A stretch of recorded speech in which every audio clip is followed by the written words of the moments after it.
Today, we're gonna learn how to cut, the back of a cow, basically. Today, just get a sharp knife.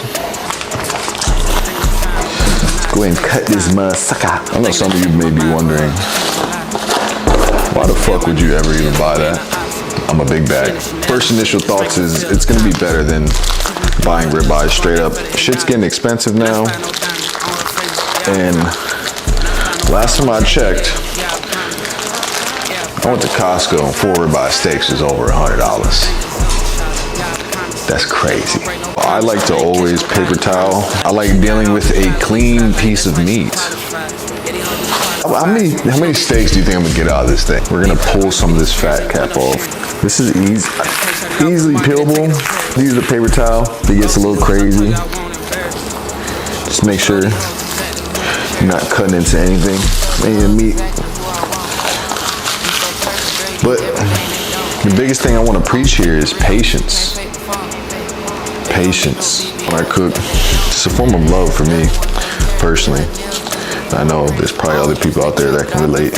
It's cleaned up, got the fat cap off, cut a thin piece off to see our marbling. That was a terrible cut. And this is why I use a sharp knife. I'm not gonna lie. That is pretty nice.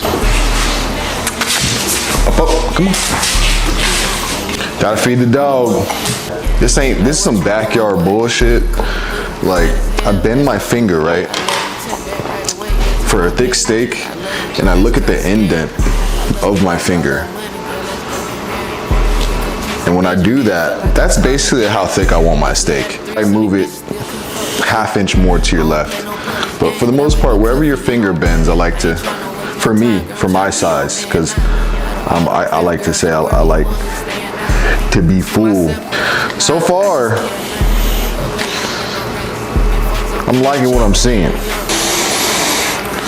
Remember to always use a fucking sharp knife. I'm over here sawing this shit like it's bone. My dog's over here tweaking. I gave him a piece, he's like. Let's see how many steaks we got. 1, 2, 3, 12, 13, 14, 15, and some to chew on. Going back, we paid $369 for this whole thing, right? Do you think it was worth it? Let me know.